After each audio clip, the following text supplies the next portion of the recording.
Hello students, MNC education में आप सबों का बहुत बहुत स्वागत।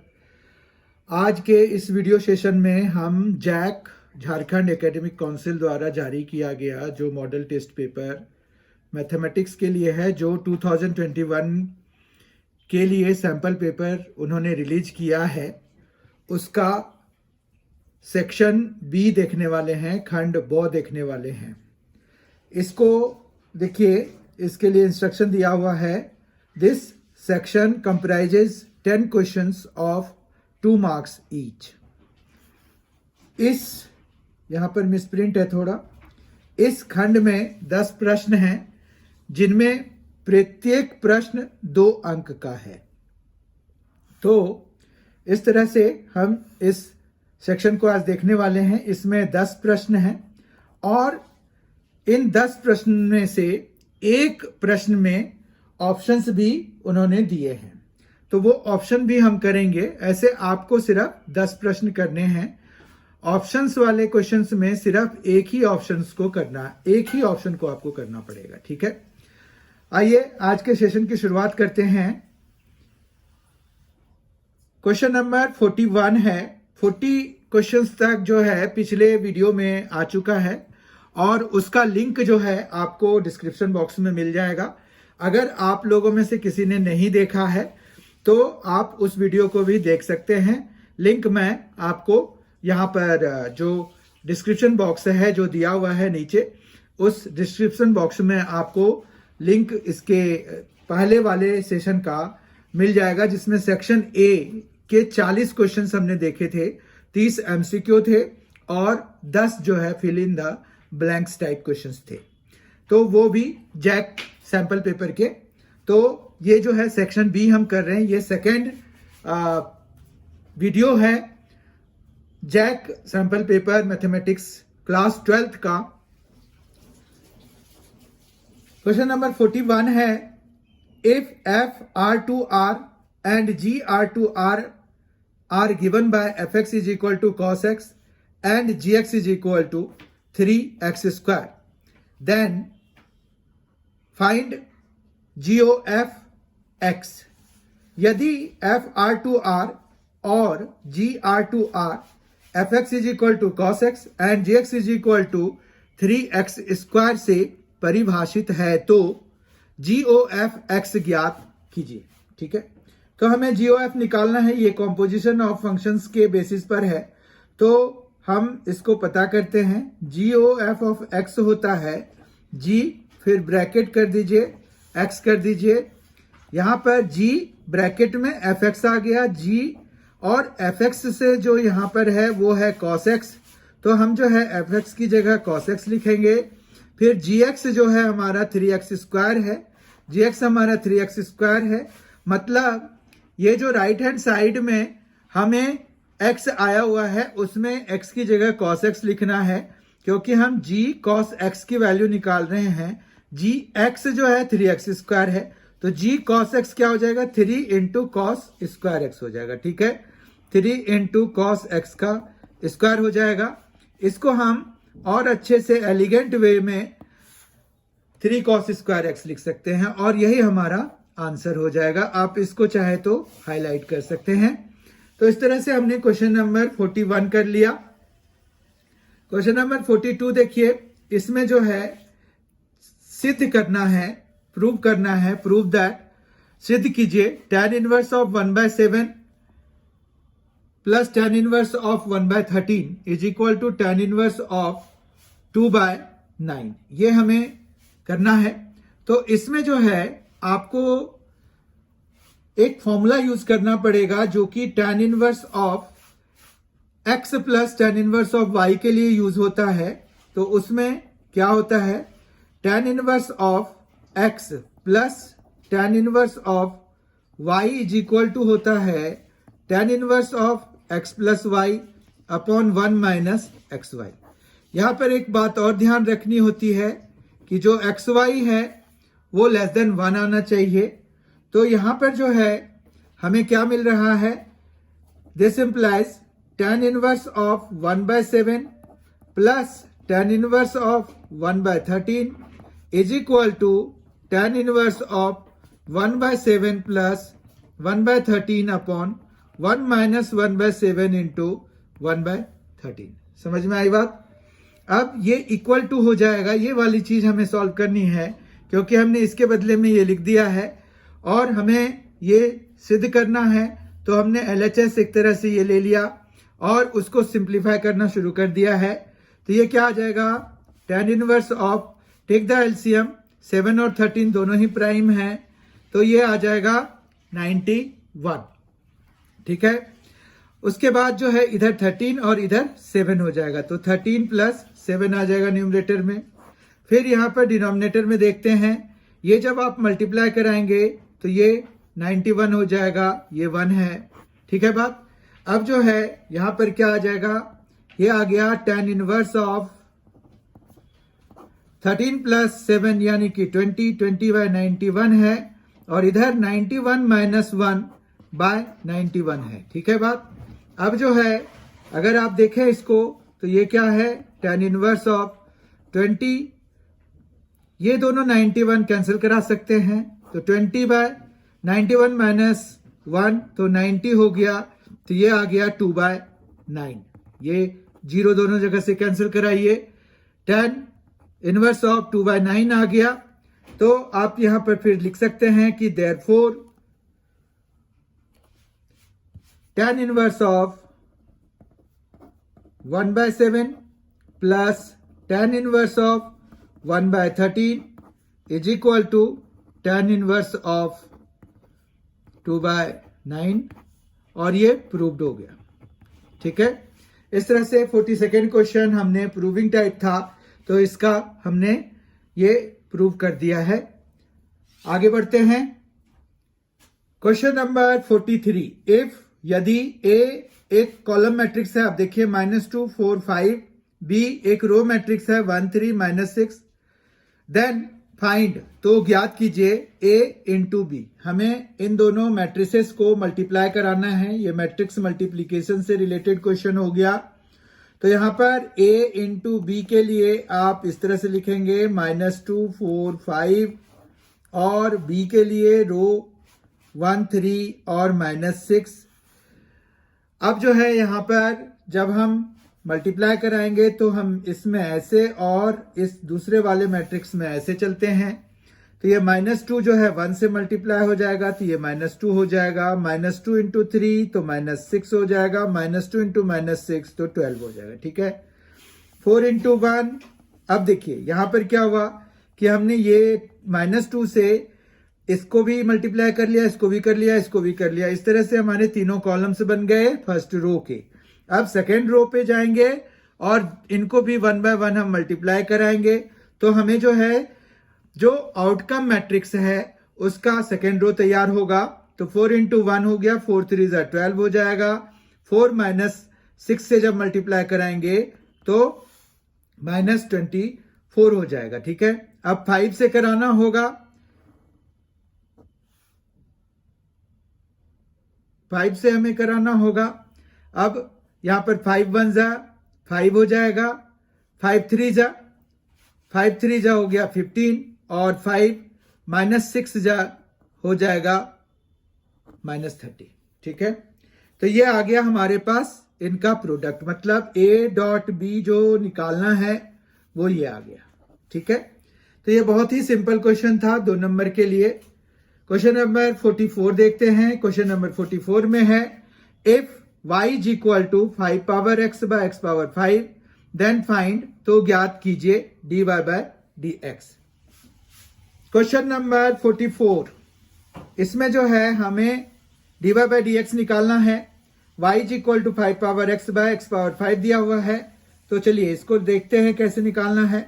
तो यहां पर y is equal to 5 power x है अपॉन x पावर 5 है, तो देयरफॉर dy बाय dx जब निकालना होगा तो हमें यहां पर कौन सा रूल लगाना होगा, कोशेंट रूल लगाना होगा। राइट, कोशेंट रूल क्या होता है, इसमें हमें डिनोमिनेटर पहले, फिर डिफरेंशिएशन ऑफ न्यूमरेटर, मतलब 5 पावर x का डिफरेंशिएशन, फिर माइनस न्यूमरेटर इनटू फिर डिफरेंशिएशन ऑफ डिनोमिनेटर और अपॉन में डिनोमिनेटर का स्क्वायर। ठीक है, इतना समझ में आ गया होगा।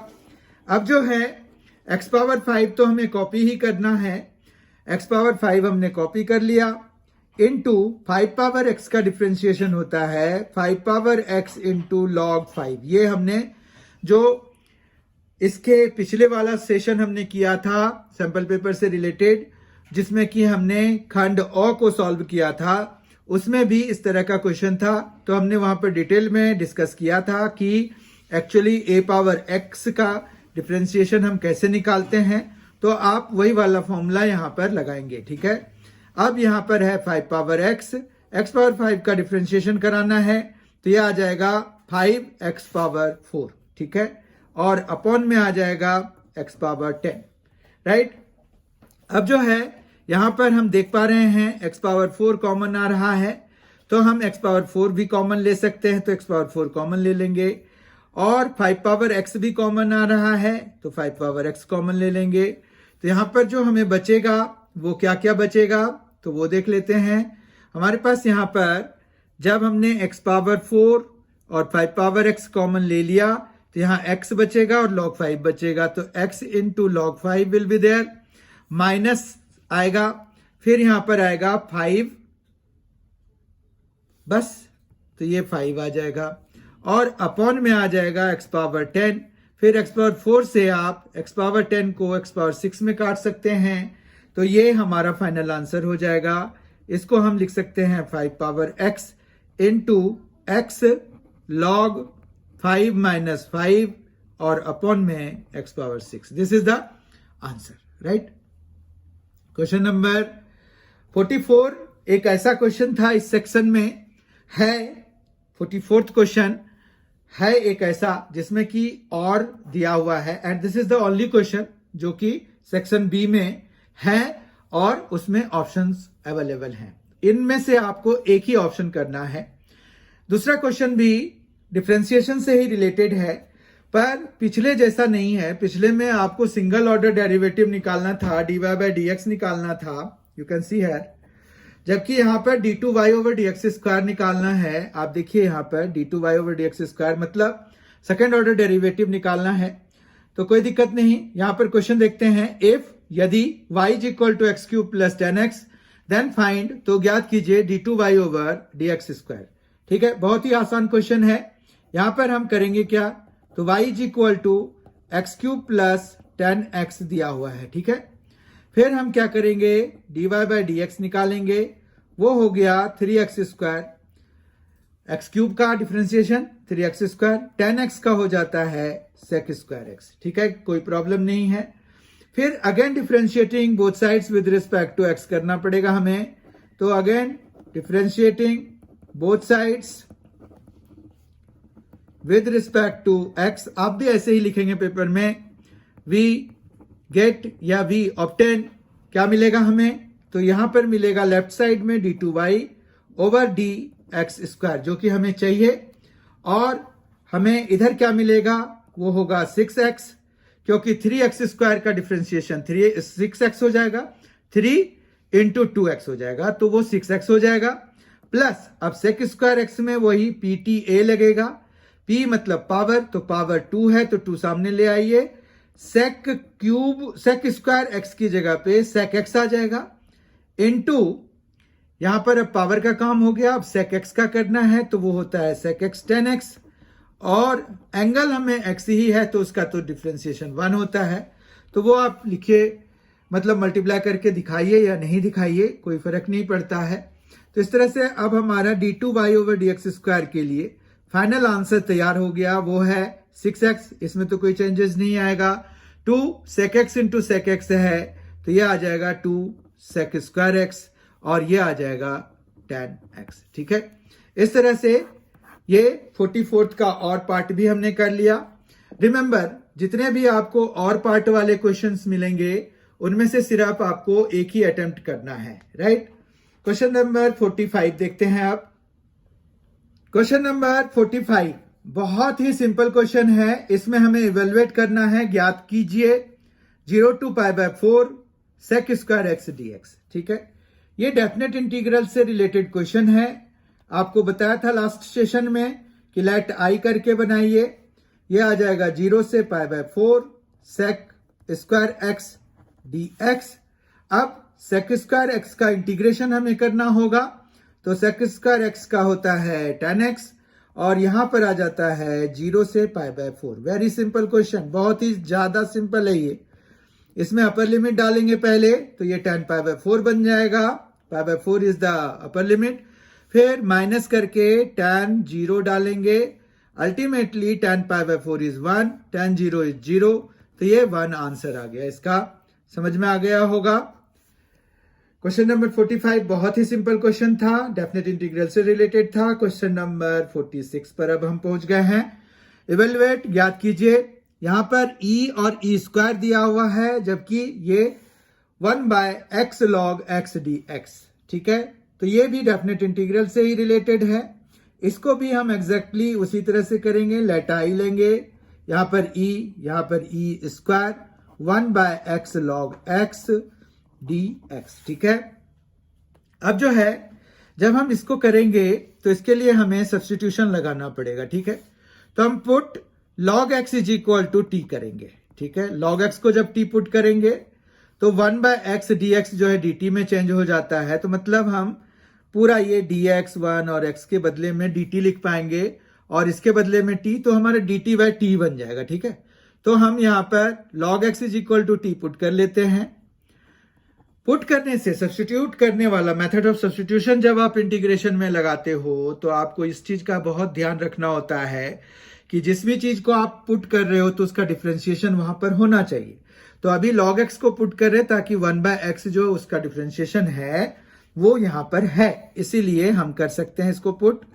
तो log x को हमने पुट कर दिया t, तो 1/x dx हो गया इज इक्वल टू dt हो गया, ठीक है। अब जो है हम 1/x dx के बदले में dt लिख देंगे और log x के बदले में t लिख देंगे। लेकिन ये चूंकि डेफिनेट इंटीग्रल से रिलेटेड क्वेश्चन है तो हमें जो है यहां पर लिमिट भी चेंज करने की आवश्यकता है, ठीक है। तो let us change the limit, limit को चेंज करते हैं वो हम ऐसे करते हैं कि as x tends to e। अब x अगर हमारा e मतलब लोअर लिमिट जो है तो क्या हो जाएगा, t tends to log e हो जाएगा। x की जगह e डालेंगे तो log e हो जाएगा। log e होता है 1, यानी कि as x tends to e तो t टेंड्स टू 1 हो जाएगा। As x tends to e square तो t tends to log e square. log e square का मतलब होता है 2, ठीक है। log e स्क्वायर 2 होता है। तो ये कैसे देखिए, log e स्क्वायर है ना, तो ये 2 सामने आ जाता है तो 2 log e हो जाएगा और log e की वैल्यू 1 होती है, तो 2 इंटू 1 कितना हो जाएगा, 2 हो जाएगा। इसीलिए हम ये t टेंड्स टू 2 लिखेंगे। ये हमारा रफ वर्क है, ठीक है। अब यहां पर हम लिमिट चेंज होने के साथ साथ लिखेंगे therefore i is equal to, यहां पर e के बदले में क्या आया है, आप देखिए 1 आया है तो यहां 1 आ जाएगा। e स्क्वायर के बदले में 2 आया है तो e स्क्वायर की जगह पे 2 आ जाएगा। और यहां पर मैंने आपको बताया था dt/t लिख देंगे।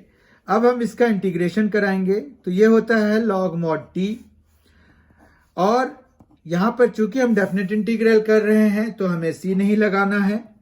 ये आ जाएगा जब हम अपर लिमिट डालेंगे तो log mod 2 हो जाएगा माइनस log 1 हो जाएगा, log mod 1 हो जाएगा। log mod 1 ले लीजिए या log 1 ले लीजिए तो उसकी वैल्यू 0 होती है, तो ये सीधा सीधा log 2 हो जाएगा। फिर हमें यहां पर ये मॉड लगाने की जरूरत है क्या, लास्ट सेशन में हमने डिस्कस किया था कि हमें पता है कि 2 तो पॉजिटिव नंबर है, पॉजिटिव क्वांटिटी है, तो इसके लिए हमें मॉड लगाने की जरूरत नहीं है। आप सिंपली ब्रैकेट लगा सकते हैं या विदाउट ब्रैकेट भी काम हो जाएगा। मतलब हमारा जो इसका आंसर है क्वेश्चन नंबर 46 का वो log 2 है, ठीक है, कोई प्रॉब्लम नहीं है। क्वेश्चन नंबर 47 पे अब हम मूव करते हैं। ये डिफरेंशियल इक्वेशन से रिलेटेड क्वेश्चन है। इसमें हमें एक डिफरेंशियल इक्वेशन दिया हुआ है। जब भी आप डिफरेंशियल इक्वेशन के क्वेश्चंस करते हैं तो आपको उसमें टाइप पहले डिटेक्ट करना जरूरी होता है। आपके पास 3 टाइप्स के क्वेश्चंस होते हैं डिफरेंशियल इक्वेशन में, वेरिएबल, सेपरेबल, जिनमें कि हम वेरिएबल्स को सेपरेट करके लिखते हैं।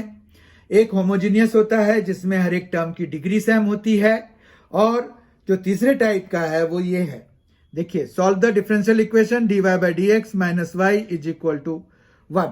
इसको हम वेरिएबल सेपरेबल से भी कर सकते हैं, इसीलिए हम तीसरा टाइप भी डिस्कस कर लेते हैं। तीसरा टाइप होता है लीनियर डिफरेंशियल इक्वेशन। इसको हम दोनों तरीके से कर सकते हैं, या तो हम लीनियर डिफरेंशियल इक्वेशन से कर लें या फिर हम जो है इसको वेरिएबल सेपरेबल से कर लें। हम देखते हैं वेरिएबल सेपरेबल मेथड लगाएंगे अभी। अवकल समीकरण dy by D X minus Y is equal to 1 को हल करना है हमें, ठीक है। तो इसमें हम वेरिएबल सेपरेबल कैसे लगाएंगे, देखिए आप, ये हो जाएगा dy by D X is equal to, ये y अगर हम उधर ले जाएंगे तो ये आ जाएगा 1 प्लस वाई, ठीक है। अब अगर आप dy के नीचे इनको ले जाएं 1 प्लस वाई दोनों ही टर्म्स को एक साथ, ठीक है, तो यहां पर 1 बच जाएगा, वो इधर dx आ जाएगा। ओके, अब जो है आप इंटीग्रेट करा दीजिए दोनों साइड, तो यहां पर क्या आ जाएगा, लॉग मॉड 1 प्लस वाई आ जाएगा, क्योंकि लीनियर टर्म है तो ये ऐसे हमारा 1 बाय एक्स का जो इंटीग्रेशन होता है उसी तरह से हम 1 बाय 1 प्लस वाई का भी integration log mod 1 plus Y कर देंगे, जबकि dx का हमारा x हो जाएगा plus c will also be there.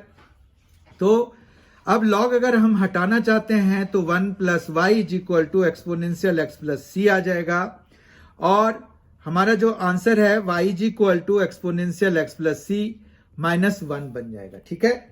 इतना समझने में कोई दिक्कत नहीं है।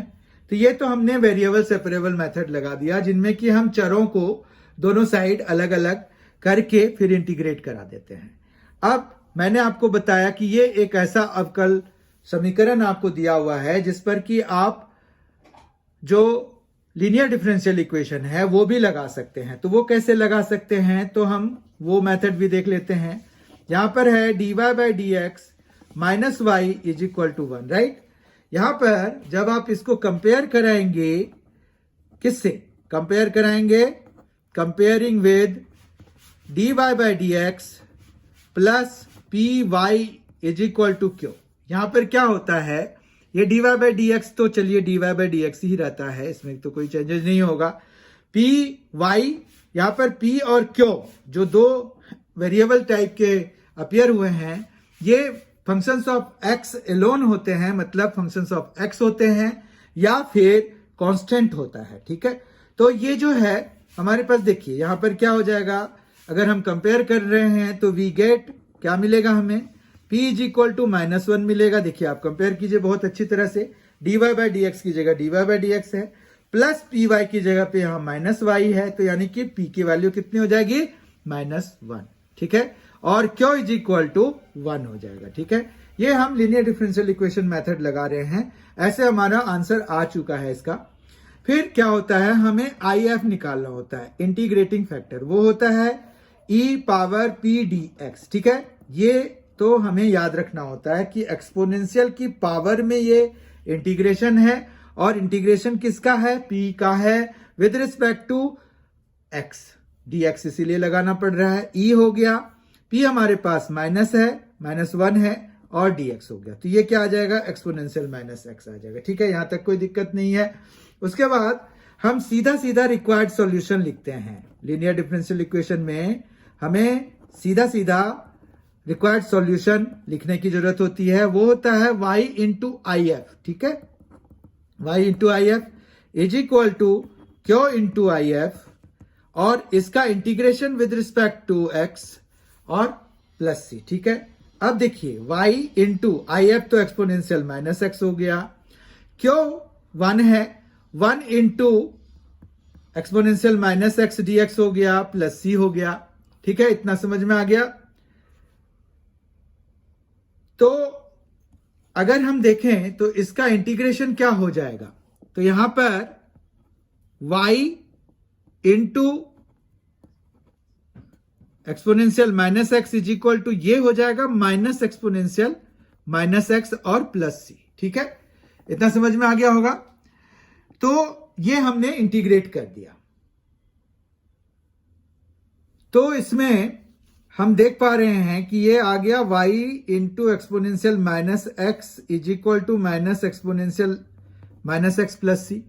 अब एक काम कीजिए, आप थ्रू आउट जो है एक्सपोनेंशियल x से मल्टीप्लाई करा दीजिए, तो आपके पास यहां पर y आ जाएगा, क्योंकि एक्सपोनेंशियल माइनस एक्स को जब एक्सपोनेंशियल x से मल्टीप्लाई कराएंगे तो वो 1 में कन्वर्ट हो जाएगा। यहां पर भी -1 आ जाएगा plus c exponential minus X आ जाएगा। ठीक है, ये समझ में आ रहा है। दोनों के आंसर देखें अगर तो वो अपेरेंटली हमें डिफरेंट दिखेंगे, पर ये दोनों आप थोड़े से कोशिश के बाद एक दूसरे में इंटरचेंज करा सकते हैं। तो यहां पर यही है कि आपको इस तरह के आंसर मिल जाते हैं, कोई ऐसी दिक्कत वाली बात नहीं है। ठीक है, तो हमने क्वेश्चन नंबर 47 को वेरिएबल सेपरेबल से भी सॉल्व किया और हमने लीनियर डिफरेंशियल इक्वेशन से भी सॉल्व कर लिया। और यहां पर ये माइनस नहीं आएगा, यहां पर ये प्लस एक्स ही आएगा, क्योंकि हम एक्सपोनेंशियल माइनस एक्स से थ्रू आउट मल्टीप्लाई कर रहे हैं। So it will be c into exponential x. That's why यहां पर देखिए आप, यहां पर भी एक्सपोनेंशियल एक्स आया हुआ है, प्लस c है, तो आप इसको क्या लिख सकते हैं, ये लिख सकते हैं exponential x into exponential c। इसको हम फिर c लिख देंगे, क्योंकि ये है तो कांस्टेंट ही, -1 है तो यहां पर भी आपके पास -1 है और प्लस c एक्सपोनेंशियल x है, ये माइनस नहीं है वहां पर। ठीक है, तो इस तरह से हम देख पा रहे हैं कि we can apply 2 different methods to solve the same problem. हम एक ही प्रॉब्लम को 2 अलग अलग तरीके से सॉल्व कर सकते हैं only to get the same answer. तो यहां पर देखिए ये कोई अपेरेंटली डिफरेंट थे, पर हम कैसे इनको एक में चेंज कर सकते हैं ये भी आपको मैंने बता दिया। क्वेश्चन नंबर 48 देखते हैं आप।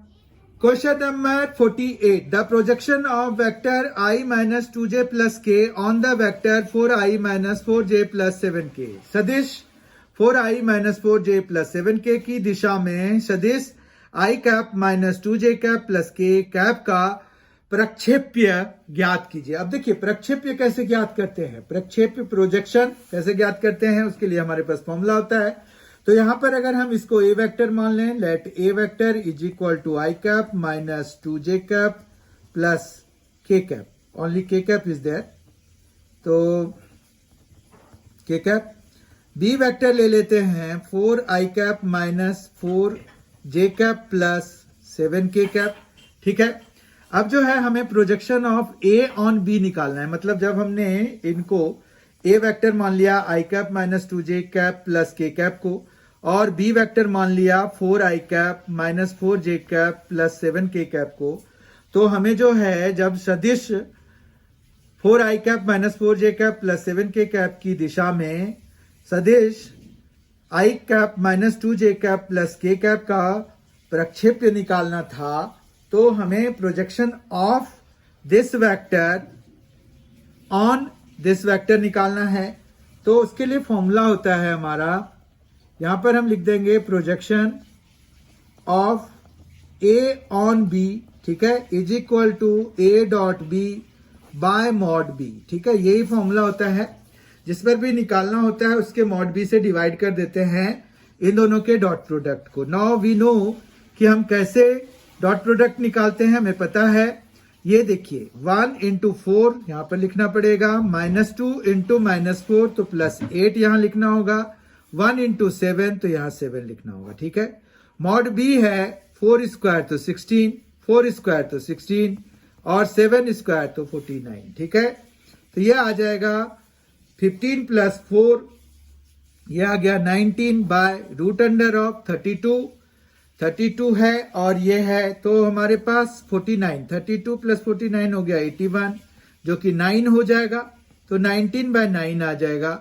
यूनिट्स हम लिख सकते हैं यहां पर कि प्रोजेक्शन की एक यूनिट होती है। ठीक है, तो हमने यूनिट्स लिख दिया, तो ये 19 बाय 9 इसका प्रोजेक्शन आ गया, किसका, ए ऑन बी, मतलब 4i minus 4j plus 7k की दिशा में सदिश i minus 2j plus k का प्रक्षेप्य निकल गया। ठीक है, जिसका की लेंथ जो है हमारे पास 19 बाय 9 है। ओके, क्वेश्चन नंबर 49 और आज के सेशन का सेकेंड लास्ट क्वेश्चन है ये।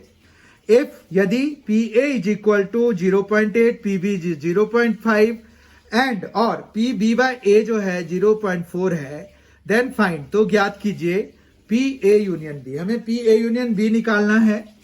ये प्रोबेबिलिटी से रिलेटेड क्वेश्चन है, इसमें पी ए यूनियन बी जब हम निकालने लगते हैं तो उसमें हमें पी ए और पी बी के अलावा एक और चीज चाहिए जो है पी ए इंटरसेक्शन बी, और वो पी ए इंटरसेक्शन बी के लिए ही इन्होंने पी बी बाय ए की value P B by A का मान हमें दिया हुआ है। तो let us begin with it. P B by A हमारे पास क्या होता है, P B intersection A by P A. ठीक है, ये पी बी इंटरसेक्शन ए कहिए या पी ए इंटरसेक्शन बी कहिए, बोथ आर सेम। तो यहां से हम पी बी इंटरसेक्शन ए निकाल सकते हैं, वो हो जाएगा P B by A into P A. ठीक है, इतना समझ में आ गया। अब P B by A is 0.4, P A is 0.8, इन दोनों को हम मल्टीप्लाई कराएंगे तो 0.32 आ जाएगा। पी बी इंटरसेक्शन ए या फिर पी ए इंटरसेक्शन बी कह लीजिए आप, दोनों सेम ही होते हैं, अभी हमने डिस्कस किया, क्योंकि ये कॉम्यूटेटिव होते हैं इंटरसेक्शन। अब जो है now P A union B के लिए शुरू करते हैं काम। वो होता है P A plus P B minus P A intersection B. तो ये आ जाएगा पी ए हमारे पास है 0.8, पी बी है 0.5, पी ए इंटरसेक्शन बी हमने निकाला है 0.32। तो ये कितना आ गया, ये आ गया 1.3 जीरो ले लेते हैं minus 0.32।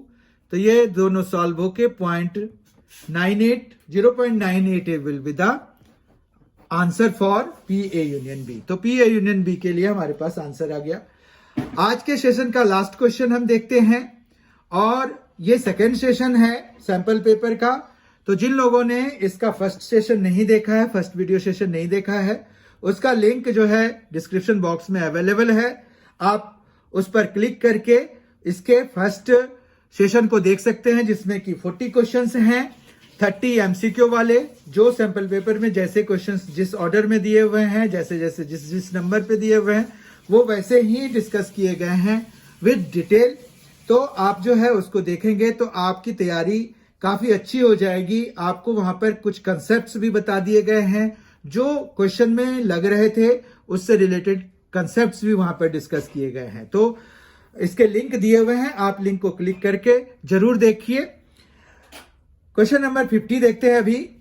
If the Cartesian equation of the line are x minus 5/3 is equal to y plus 4/7 is equal to z minus 6/2, then find a vector equation for the line। यदि एक रेखा का कार्तीय समीकरण Cartesian equation x minus 5/3 is equal to y plus 4/7 is equal to z minus 6/2 है, तो इस रेखा का सदिश समीकरण ज्ञात कीजिए। सदिश समीकरण ज्ञात करना है, वेक्टर इक्वेशन ज्ञात करना है, बहुत ही इजी होता है। सबसे पहला जो हमारा चेक पॉइंट होता है इसमें कि क्वेश्चन जो हमें इक्वेशन दिया हुआ है वो स्टैंडर्ड फॉर्म में है कि नहीं। स्टैंडर्ड फॉर्म क्या होता है, x minus x1/a is equal to y minus y1/b is equal to z minus z1/c, यानी कि x, y और z के कोफिशिएंट्स 1 होने चाहिए।